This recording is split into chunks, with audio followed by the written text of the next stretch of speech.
From the famous State House breakfast with members of the Kenya Editors Guild early in his first term in 2013, on to the present crackdown, President Uhuru Kenyatta has enjoyed a love-hate relationship with the media. The situation has never been this bad, however, as with the current onslaught that has seen a shutdown of the three biggest TV stations in the country. KTN News of the Standard Group, NTV of the Nation Media Group and Citizen TV and the Kikuyu-language Inooro TV of Royal Media Services were forced off air on January 30, after defying government warnings and broadcasting live from the venue of the contentious swearing-in of opposition leader Raila Odinga. Subversion. Since then, the three major broadcast outlets in Kenya have remained shut except for a small minority able to access broadcasts streamed on YouTube. The Cabinet Secretary for Interior Fred Matiang'i has indicated that the TV blockade will remain indefinitely, ominously accusing the media of being party to alleged subversion aimed at violent overthrow of the Jubilee government. The government seems determined to hang tough, with suggestions that it will ignore a High Court order issued by Justice Chachomwiti directing a lifting of the embargo pending determination of a case filed by activist Tokaya Omtata. Dictatorship. It has been a public relations disaster for the Jubilee government, with international media turning its lenses to a crackdown of a magnitude not previously witnessed in independent Kenya. Global media advocacy and civil rights groups have also turned attention to the situation in Kenya, raising concerns around the world on a country that has previously been a beacon of freedom in the region turning increasingly intolerant and presenting the specter of a creeping dictatorship.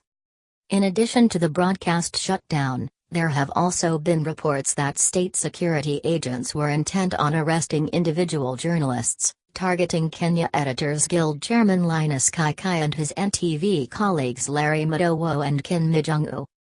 It was Mr. Kaikai, head of the Nation Group's broadcasting arm, who first raised the alarm about an intended media gag on the NASA meeting, when he released a strongly worded statement on behalf of the Editors Guild decrying any such moves. State House meeting. The statement, issued on Monday evening, the eve of the NASA event, denounced a meeting at State House the previous Friday between President Kenyatta and a group of editors and media house executives, where a blackout on Mr. Odinga's swearing-in was broached. A strong warning was reportedly issued at the meeting that TV stations that air the event live would be shut down.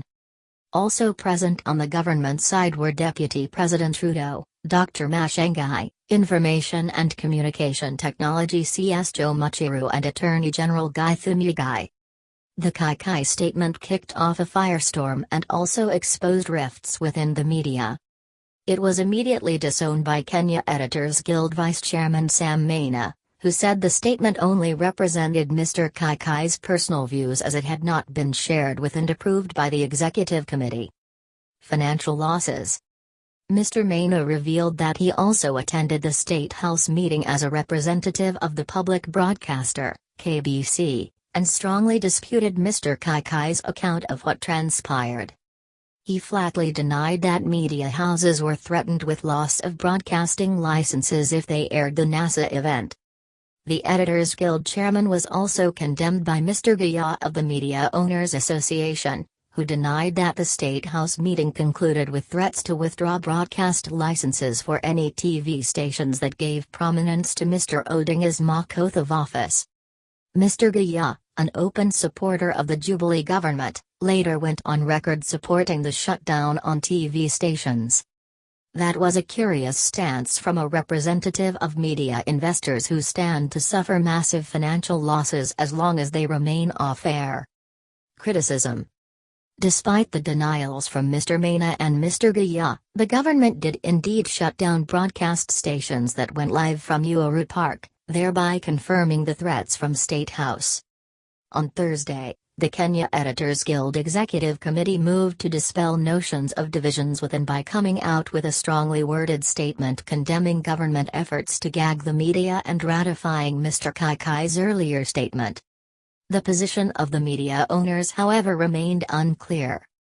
Mr. Gaya had already gone on record as supporting the crackdown, echoing the government position that covering the NASA rally was itself an illegality and threat to peace. There has to date been no clarification on whether Mr. Gayaz was a personal position from a confirmed Jubilee supporter, or a corporate position. The affected media houses issued individual rather than collective statements and mooted court action on individual basis. Civil society. It also quickly became apparent that while they were the entities most directly affected by the broadcast shutdown, the media houses ceded the front line in the campaign against government gagging to civil society activists. It is instructive that the lawsuit that secured the temporary order for restoration of the airwaves was filed not by the media houses, but by famous serial litigant and public interest crusader Kikuyu-language.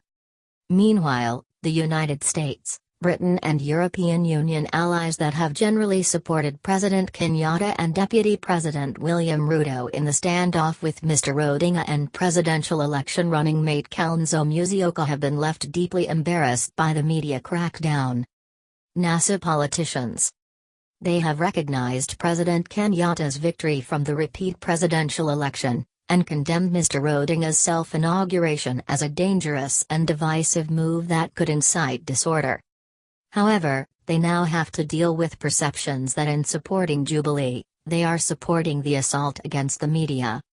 They are also seen to be backing the concurrent crackdown against the opposition leaders involved in Mr. Odinga's swearing-in and the general opposition campaign following on from refusal to recognize President Kenyatta's legitimacy. The government is using a purported threat to state security as justification for the crackdown, but has presented little evidence to support its claim that NASA's swearing-in amounted to an attempted power grab, or presented the slightest threat to President Kenyatta's stay in office. It has described the NASA event as illegal and unconstitutional, but then presented the argument that media coverage thus became illegal.